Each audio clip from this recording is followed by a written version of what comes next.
नमस्कार, सुप्रभात। स्वागत है आप सभी का। मैं हूं आपके साथ प्रीति। शुरुआत करेंगे हेडलाइंस के साथ। कुलभूषण जाधव पर भारत को बड़ी जीत, पाकिस्तान मानेगा अंतर्राष्ट्रीय अदालत का फैसला। पीएमएल नवाज के वरिष्ठ नेता राणा सनाउल्लाह का बयान।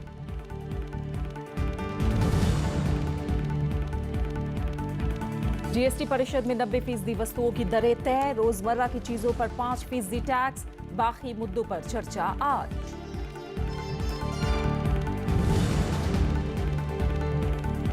गोवा में दर्दनाक हादसा, पुल गिरने से 2 की मौत, 30 लापता, राहत और बचाव में जुटी नौसेना।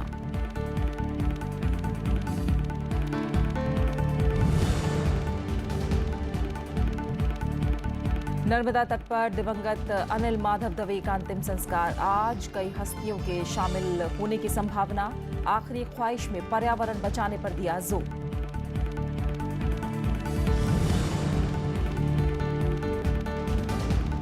और ICC test ranking team India शीर्ष पर कायम, दूसरे स्थान पर दक्षिण अफ्रीका। चैंपियंस ट्रॉफी में मनीष पांडे की जगह लेंगे Dinesh Karthik.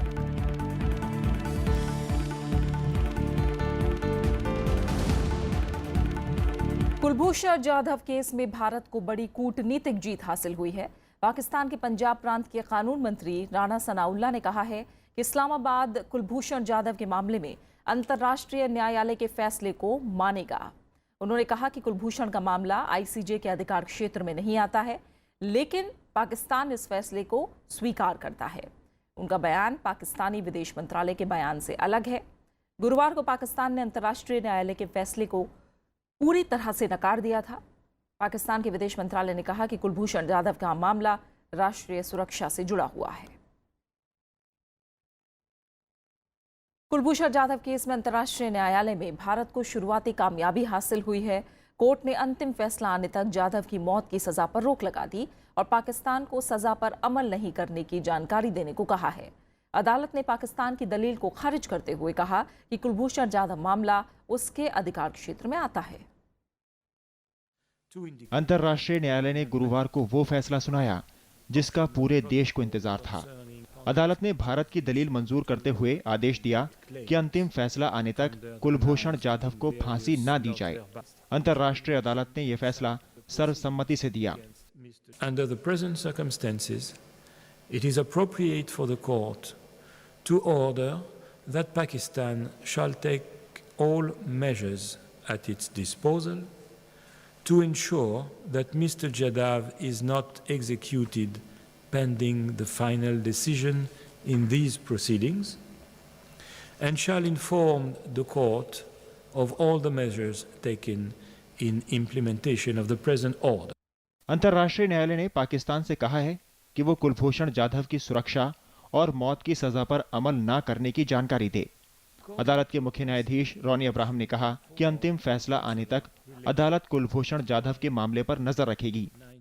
Any reservations contained in the declarations made by the parties under Article 36, paragraph 2 of the statute cannot impede the court's jurisdiction specially provided for in the optional protocol. Thus, the court need not examine these reservations. Court ने कहा कि Vienna संधि में शामिल होने के कारण भारत की कॉन्सुलर एक्सेस की मांग को पाकिस्तान को स्वीकार करना चाहिए था। The acts alleged by India are capable of falling within the scope of Article 36, paragraph 1 of the Vienna Convention, which, inter alia, guarantees the right of the sending state to communicate with and have access to its nationals in the custody of the receiving state. विदेश मंत्रालय ने अंतर्राष्ट्रीय अदालत के फैसले पर खुशी जताई है। हम इसे इस नज़रिए से देखते हैं कि श्री जाधव के जो अधिकार हैं और अंतर्राष्ट्रीय कन्वेंशंस का जो वायलेशन और श्री जाधव के अधिकारों का जो वायलेशन, उसका हनन जो पाकिस्तान ने किया, उसको सही करने की दिशा में ये पहला ज़रूरी कदम है। इससे पहले सोमवार को अंतर्राष्ट्रीय अदालत में भारत और पाकिस्तान ने अपना अपना पक्ष रखा था। भारत ने कुलभूषण जाधव पर पाकिस्तान के सभी आरोपों को खारिज किया था। वहीं पाकिस्तान ने इसे राष्ट्रीय सुरक्षा का मामला बताते हुए अंतर्राष्ट्रीय कोर्ट में सुनवाई पर सवाल खड़े किए थे। पूर्व भारतीय नौसेना अधिकारी कुलभूषण जाधव को पाकिस्तान की मिलिट्री कोर्ट ने फांसी की सजा सुनाई थी। इसके बाद भारत ने कॉन्सुलर एक्सेस न देने को वियना संधि का उल्लंघन करार देते हुए सजा के खिलाफ अंतर्राष्ट्रीय अदालत में अपील की थी। अखिलेश सुमन, राज्यसभा टीवी।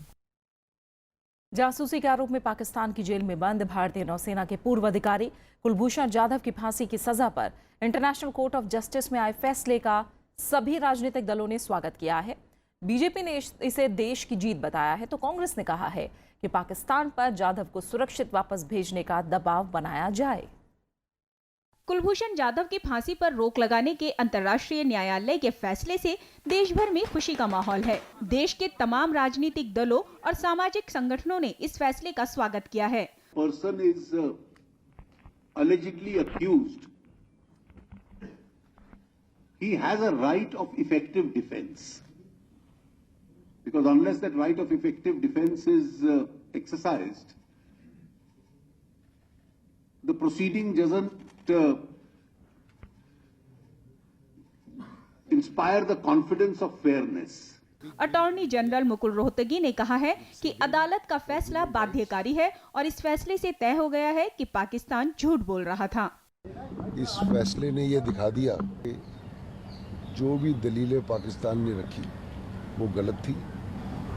इसलिए कोर्ट ने ऑर्डर किया है कि इनको जाधव जी को फांसी की सजा नहीं दी जाएगी और मामला पूरी तरह से सुना जाए। बीजेपी ने अंतर्राष्ट्रीय न्यायालय के फैसले को ऐतिहासिक बताया है।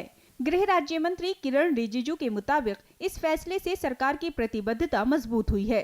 Compliment the team of our foreign mission and the foreign ministry led by Sushma Swaraj ji, because the commitment was given in the parliament that India will do everything to help Jadhav's case. इधर कांग्रेस ने अदालत के फैसले को न्याय की जीत बताया है। कांग्रेस नेता आनंद शर्मा ने कहा कि पाकिस्तान पर अदालत के फैसले का सम्मान करने का दबाव बनाना जरूरी है। इसका हम स्वागत करते हैं, पर अभी ये लड़ाई लंबी है।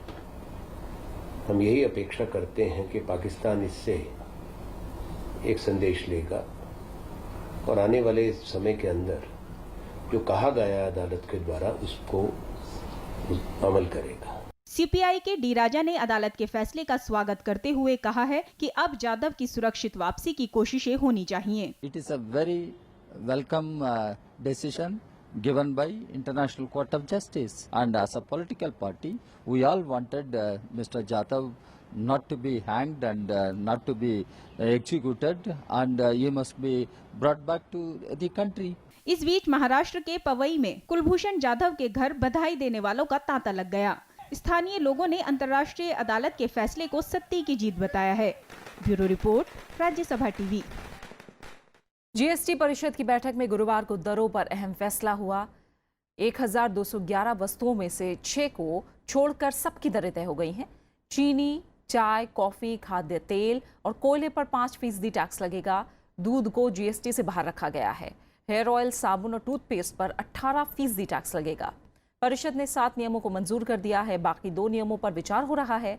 आज छूट वाली वस्तुओं पर भी विचार होगा। श्रीनगर में जीएसटी परिषद की 2 दिन की बैठक के पहले दिन वस्तुओं की कर दरों पर विचार हुआ।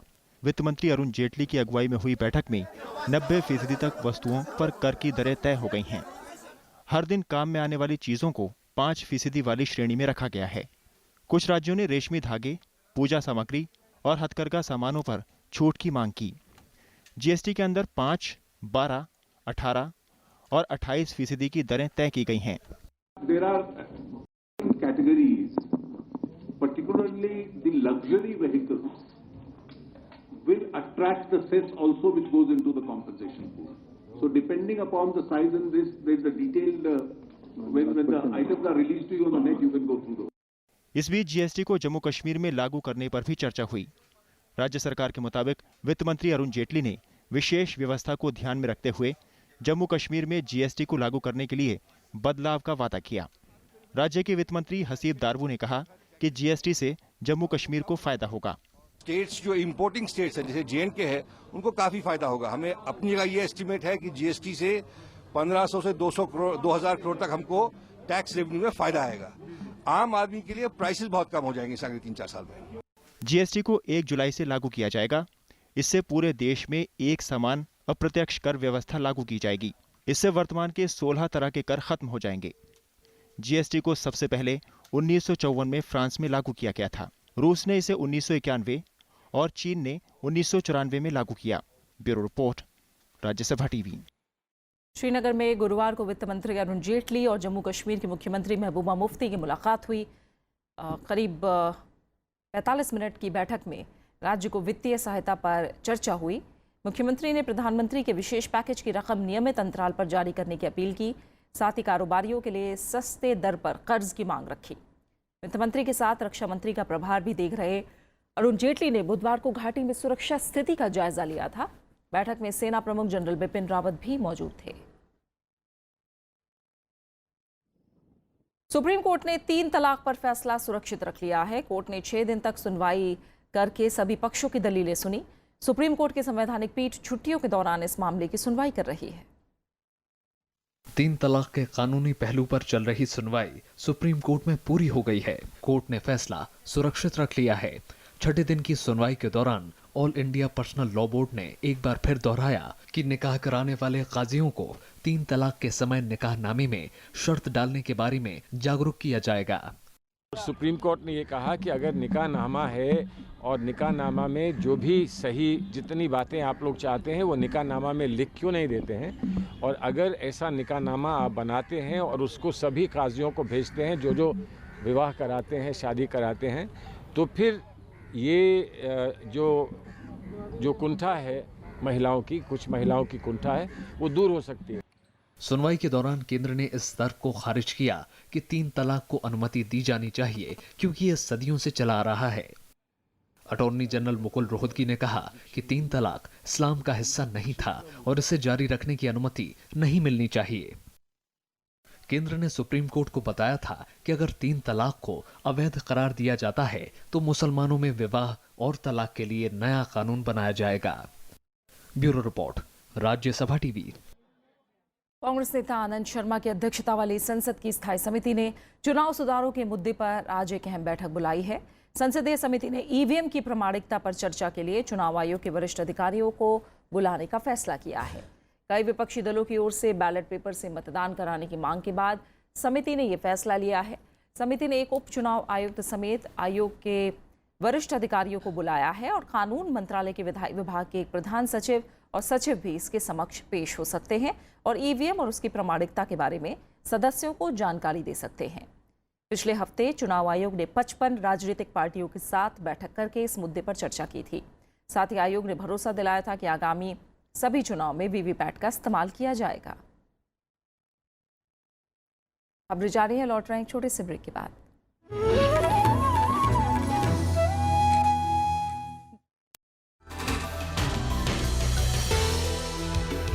हम जा रहे हैं आज मसूरी, जहां रस्किन बॉन्ड रहते हैं।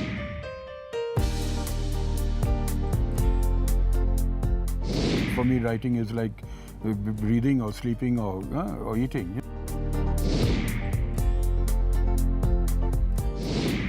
शादी तो शायद अभी भी टाइम है थोड़ा, लेकिन उनकी नजर उनका शहर में मिलिए इस बार रस्किन बॉन्ड से, सिर्फ राज्यसभा टेलीविजन पर।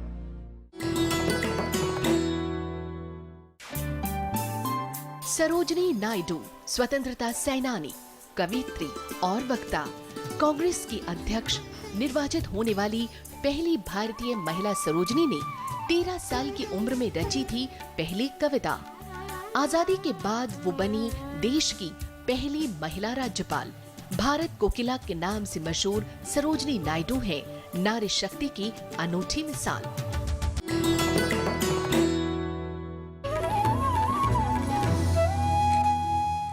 पंजाब में किसानों की आत्महत्या की घटनाओं में कमी नहीं आ रही है। कर्ज के बोझ और अधिकारियों की बेरुखी के चलते किसान जान देने के लिए मजबूर हैं। बठिंडा समेत पूरे राज्य में पिछले 2 महीनों में 35 से ज्यादा किसानों के खुदकुशी के मामले सामने आए हैं। बठिंडा में कर्ज के बोझ में दबे एक और किसान ने खुदकुशी कर ली है। लेहरा खाना गांव के रहने वाले जगजीत सिंह ने खेती के लिए सरकारी बैंक और आढ़ती से करीब 8 लाख रुपए कर्ज लिए थे, लेकिन वो खराब माली हालात के चलते कर्ज नहीं चुका पा रहे थे। परेशानी का कोई हल नहीं देख उन्होंने रेलगाड़ी के नीचे आकर जान दे दी। 8-10 ਲੱਖ ਰੁਪਇਆ ਇਹਨੇ ਕਰਜ਼ੇ ਲਈ ਸੀਗਾ। ਮਾਨਸਿਕ ਤੌਰ ਤੇ ਇਹ ਮਤਲਬ ਕਰਜ਼ੇ ਦੇ ਬੋਝ ਦੇ ਥੱਲੇ ਆ ਕੇ ਇਹ ਥੋੜਾ ਜਿਹਾ ਅਪਸੈਟ ਜਿਹਾ ਰਹਿਣ ਲੱਗ ਗਿਆ। मृतक किसान के परिवार वालों की मांग है कि पीड़ित परिवार का मुआवजा और कर्ज माफ किया जाए। ਇਹਨੇ ਕਰਜ਼ਾ ਜਿਹੜਾ ਸੀ 8 ਲੱਖ ਰੁਪਇਆ, ਕੁਛ ਆੜਤੀਆਂ ਦਾ ਕੁਛ ਬੈਂਕ ਦਾ, ਜਿਹਦਾ ਕਰਕੇ ਪਰੇਸ਼ਾਨ ਰਹਿੰਦਾ ਸੀਗਾ। ਤੇ ਕੱਲ ਵੀ ਮੈਂ ਉਹਨੂੰ ਮਿਲਿਆ ਸੀਗਾ, ਉਹਦੀ ਮਾਂ ਨੇ ਸੱਦਿਆ ਸੀ, ਉਹਨੂੰ ਸਮਝਾ, ਕੱਲ ਵੀ ਕਹਿੰਦਾ ਸੀ ਯਾਰ ਮੈਂ ਤਾਂ ਕਹਿੰਦਾ ਮਰਨਾ ਹੈਗਾ। इसी इलाके में गांव लहरा बेगा के रहने वाले किसान जसवंत सिंह ने 9 दिन पहले जहर खाकर जान दे दी थी। वो अपनी जमीन के मुआवजे के लिए बार बार पटवारी के चक्कर लगा रहे थे, लेकिन कोई सुनवाई नहीं होने पर निराश होकर मौत को गले लगा लिया। तब से परिवार और किसान यूनियन के लोग आरोपी पटवारी की गिरफ्तारी, मुआवजे और सरकारी नौकरी की मांग को लेकर धरना दे रहे थे। कि साडा सख्त स्टैंड है, स्पष्ट साफ है। परिवार ने भी साफ तरह कहता जिन्ना चਿਰ ਤਿੰਨੇ ਦੋਸ਼ੀ ਫੜ ਕੇ ਅੰਦਰ ਨਹੀਂ ਦਿੰਦੇ ਉਦੋਂ ਬਾਅਦ ਅਗਲੀ ਗੱਲ ਚੱਲੂਗੀ। ਅੱਜ ਡੀਸੀ ਤੇ ਅਸੀਂ ਸ਼ਿਕਾਰ ਤਾਂ ਕਰਾਂਗੇ ਸਾਡੇ ਦਾਦਾ ਜੀ ਦੇ ਦੋਸ਼ੀਆਂ ਨੂੰ ਗ੍ਰਿਫਤਾਰ ਕੀਤਾ ਜਾਵੇ। ਉੱਪਰੋਂ ਸਾਡੇ ਉੱਪਰ ਪ੍ਰਸ਼ਾਸਨ ਵੱਲੋਂ ਪੂਰਾ ਦਬਾਅ ਪਾ ਰਿਹਾ ਹੈ ਵੀ ਸ਼ਿਕਾਰ ਜਲਦ ਤੋਂ ਜਲਦ ਕੀਤਾ ਜਾਵੇ, ਉਹਨਾਂ ਨੂੰ ਫੜਨ ਦੀ ਬਜਾਏ।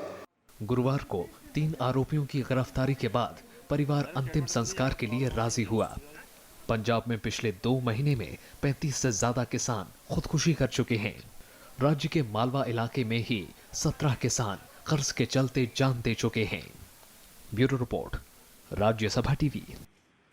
उत्तर प्रदेश सरकार की तमाम कोशिशों के बावजूद प्रदेश में कानून व्यवस्था सुधरती नहीं दिख रही है।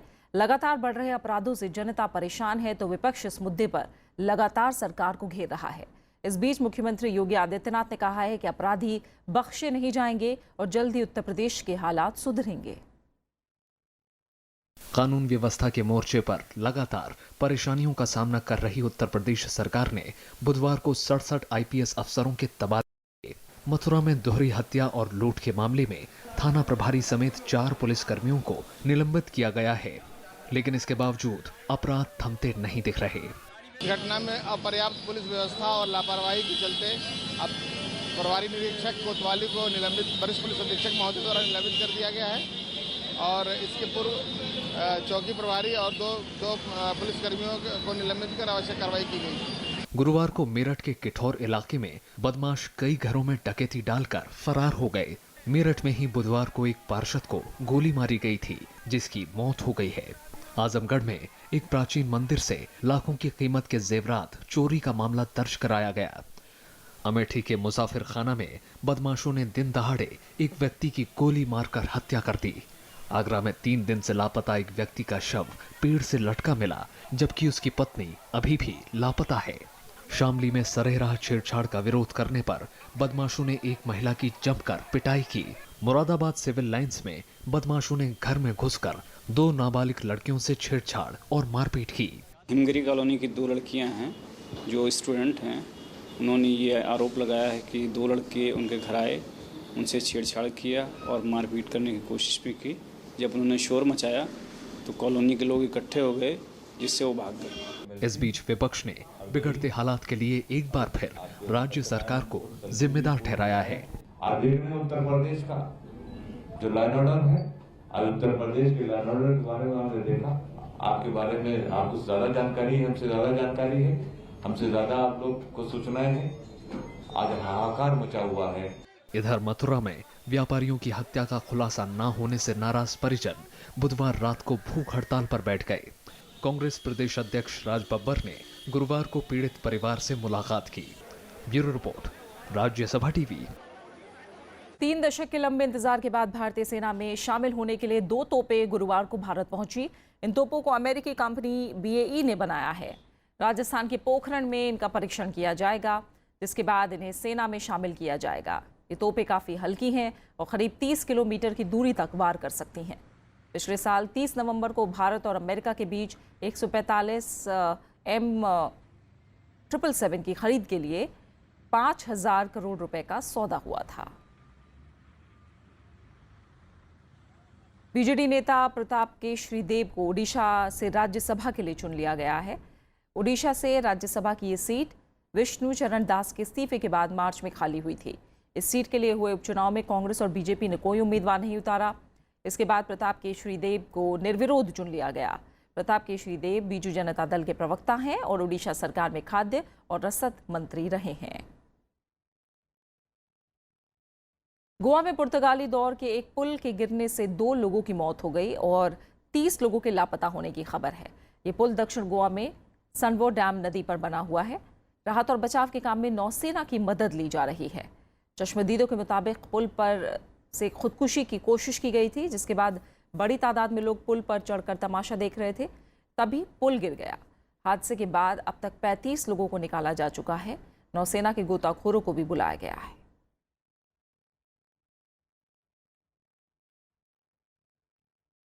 हैदराबाद पुलिस ने 3 कथित ISIS समर्थकों के खिलाफ देशद्रोह का मामला दर्ज किया है। पुलिस ने कल सलमान मोहिरुद्दीन, अब्दुल्ला बेसित और कुरैशी को पूछताछ के लिए बुलाया था, जिन्हें कथित तौर पर IS में शामिल होने की कोशिश में गिरफ्तार किया गया था और बाद में उन्हें जमानत पर रिहा किया गया। एक निजी समाचार चैनल ने उनका साक्षात्कार प्रसारित किया, जिसमें वो कथित रूप से IS से जुड़े होने की बात कही थी। मोइनुद्दीन को 2015 में हैदराबाद में गिरफ्तार किया गया था, जब वो IS में शामिल होने के लिए सीरिया जाने की तैयारी कर रहा था। दिवंगत केंद्रीय पर्यावरण मंत्री अनिल माधव दवे का आज नर्मदा के तट पर अंतिम संस्कार किया जाएगा। इस मौके पर कई हस्तियों के शामिल होने की संभावना है। दिल्ली में गुरुवार तड़के दिल का दौरा पड़ने से उनका निधन हो गया था।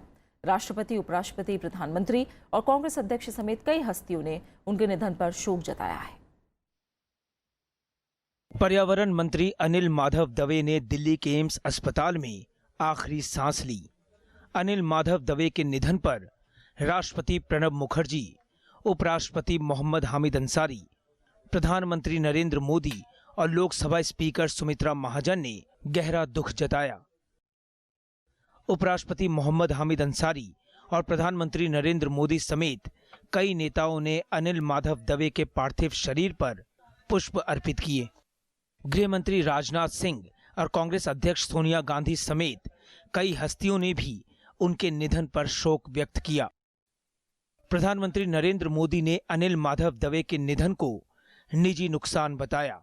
उन्होंने ट्विटर पर लिखा कि अनिल माधव को एक समर्पित जनसेवक के रूप में याद किया जाएगा। Very quiet, very great, and above all, the finest human being. It's a great loss to the government, to the party, to the people of the country, particularly people of Madhya Pradesh. उनके निधन से हम एक कुशल संगठक, नदी संरक्षक, पर्यावरणविद और एक ऐसा नेतृत्व जो देश के लिए समर्पित था खोया है। उनका जाना देश की, प्रदेश की अपूरणीय क्षति है। विपक्षी दलों के नेताओं ने भी अनिल माधव दवे के असामयिक निधन पर शोक व्यक्त किया। मैं उनके निधन पर मुझे दुख भी है, अफसोस भी है और उनकी उम्र भी कुछ नहीं थी, तो इस आघात को सहने की ताकत उनके परिवार को मिले, इसकी मैं कामना करता हूं। हम लोग अपनी संवेदना व्यक्त करते हैं। निश्चित रूप से भगवान उनकी आत्मा को शांति दे और जो शोक संतप्त परिवार है और उनके जो ईस्ट में निकट के लोग हैं उन्हें इस दुख को सहने की शक्ति दे। अनिल माधव दवे मध्य प्रदेश से बीजेपी के राज्यसभा सदस्य थे। राज्य ने उनके सम्मान में 2 दिन का शोक व्यक्त किया है। पर्यावरण मंत्री के तौर पर उनके कार्यकाल को अभी 1 भी साल पूरा नहीं हुआ था। वो ग्लोबल वार्मिंग, जलवायु परिवर्तन पर संसदीय फोरम के सदस्य भी थे। नर्मदा नदी बचाओ अभियान में अनिल माधव ने बहुत काम किया। 6 जुलाई 1956 को उज्जैन के भदनगर में जन्मे अनिल माधव दवे को हमेशा जुझारू लोक सेवक के तौर पर याद किया जाएगा। और आइए उनकी बात करते हैं। रीमा लागू का कल निधन हुआ और पर्दे पर अक्सर मां की भूमिका निभाने वाली जानी मानी अदाकारा रीमा लागू का दिल का दौरा पड़ने से निधन हुआ। 59 साल की रीमा लागू ने बुधवार रात सीने में दर्द की शिकायत की। उन्हें कोकिलाबेन अंबानी अस्पताल में भर्ती करवाया गया। गुरुवार सुबह 3:30 15 मिनट पर उन्होंने आखिरी सांस ली। उन्होंने 4 दशक के करियर में हिंदी और मराठी फिल्मों में काम किया। उन्होंने मैंने प्यार किया, साजन, वास्तव, कुछ कुछ होता है, हम साथ साथ हैं जैसी फिल्मों में यादगार भूमिका निभाई। धारावाहिक तू तू मैं, श्रीमान श्रीमती से उन्हें विशेष पहचान मिली। उनकी मौत से टीवी और फिल्म इंडस्ट्री में शोक की लहर है। प्रधानमंत्री नरेंद्र मोदी ने उनकी मौत पर दुख जताया। भारत के छठे राष्ट्रपति नीलम संजीव रेड्डी की आज जयंती है। नीलम संजीव रेड्डी भारत के ऐसे राष्ट्रपति थे जिन्हें राष्ट्रपति पद के उम्मीदवार होते हुए पहली बार विफलता प्राप्त हुई। दूसरी बार उम्मीदवार बनाए जाने पर वो राष्ट्रपति निर्वाचित हुए। आंध्र प्रदेश के कृषक परिवार में जन्मे नीलम संजीव रेड्डी की छवि कवि, अनुभवी राजनेता और कुशल प्रशासक के रूप में थी। 18 साल की उम्र में उन्होंने पढ़ाई छोड़ दी और स्वाधीनता संग्राम में कूद पड़े। कई बार जेल यात्रा भी की। राजनीतिक जीवन में संजीव रेड्डी कई पदों पर रहे। उन्होंने कई मंत्रालयों की जिम्मेदारी भी संभाली। 1967 में संजीव रेड्डी लोकसभा स्पीकर भी बने। मशहूर नाटककार और सिनेमा टेलीविजन की दुनिया के पटकथा लेखक विजय तेंदुलकर की आज पुण्यतिथि है। महाराष्ट्र के कोल्हापुर में जन्मे विजय तेंदुलकर ने महज 6 साल की उम्र में पहली कहानी लिखी। पश्चिमी नाटकों को देखते हुए उन्होंने 11 साल की उम्र में पहला नाटक लिखा और उसमें काम किया, उसे निर्देशित भी किया। मानव स्वभाव की गहरी समझ रखने वाले विजय तेंदुलकर ने कई नाटक भी लिखे। शांताता, कोर्ट चालू आहे, घासीराम कोतवाल और सखाराम बाइंडर उनके लिखे बहुचर्चित नाटक हैं। पद्म भूषण से सम्मानित तेंदुलकर को श्याम बेनेगल की फिल्म मंथन की पटकथा के लिए 1977 में राष्ट्रीय पुरस्कार मिला। उनकी लिखी पटकथा वाली कई कलात्मक फिल्मों ने समीक्षकों पर गहरी छाप छोड़ी। इन फिल्मों में अर्धसत्य, निशांत, आक्रोश शामिल हैं। बात खेलों की करते हैं। भारत ने आईसीसी टेस्ट क्रिकेट रैंकिंग में अपना पहला स्थान बरकरार रखा है। भारतीय टीम दूसरे स्थान पर काबिज दक्षिण अफ्रीका से 6 अंक आगे है। भारत के रैंकिंग में 123 अंक हैं, उसे 1 अंक का फायदा हुआ है। दक्षिण अफ्रीका के 109 से 117 अंक हो गए हैं। ऑस्ट्रेलिया तीसरे स्थान पर है। ऑस्ट्रेलिया, इंग्लैंड, पाकिस्तान के अंकों में गिरावट देखी गई। ऑस्ट्रेलिया तीसरे स्थान पर कायम है, लेकिन उसे 8 अंकों का नुकसान हुआ है। इंग्लैंड को 2 अंकों की गिरावट झेलनी पड़ी, वो चौथे स्थान पर है। पाकिस्तान खिसक कर 6ठे स्थान पर आ गया है। 5वें पर न्यूजीलैंड है। और अगले महीने होने वाली चैंपियंस ट्रॉफी के लिए मनीष पांडे भारतीय टीम से बाहर हो गए हैं। चोट लगने की वजह से मनीष को आराम दिया गया है। उनकी जगह विकेटकीपर और बल्लेबाज दिनेश कार्तिक को शामिल किया गया है। गुरुवार को बीसीसीआई की तरफ से इस बारे में जानकारी दी गई। बयान में कहा गया कि मनीष पांडे को प्रैक्टिस सेशन के दौरान चोट लग गई। माना जा रहा है कि दिनेश कार्तिक को आईपीएल में अच्छे प्रदर्शन के चलते फायदा मिला है। और अब आखिर में हेडलाइंस। कुलभूषण जाधव पर भारत को बड़ी जीत, पाकिस्तान मानेगा अंतर्राष्ट्रीय अदालत का फैसला। पीएमएल नवाज के वरिष्ठ नेता राणा सनाउल्लाह का बयान।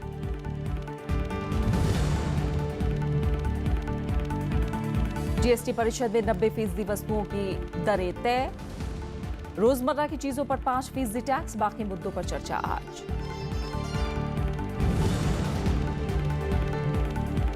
गोवा में दर्दनाक हादसा, पुल गिरने से 2 की मौत, 30 लापता, राहत और बचाव में जुटी सेना।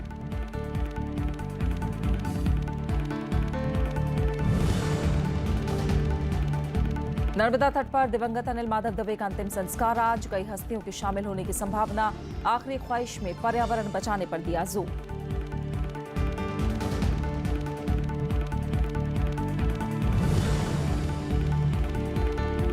और आईसीसी टेस्ट रैंकिंग में क्रिकेट टीम इंडिया शीर्ष पर कायम। दूसरे स्थान पर दक्षिण अफ्रीका। चैंपियंस ट्रॉफी में मनीष पांडे की जगह लेंगे दिनेश कार्तिक। और फिलहाल इस बुलेटिन में इतना ही। आगे देखिए देश देशांतर। नमस्कार।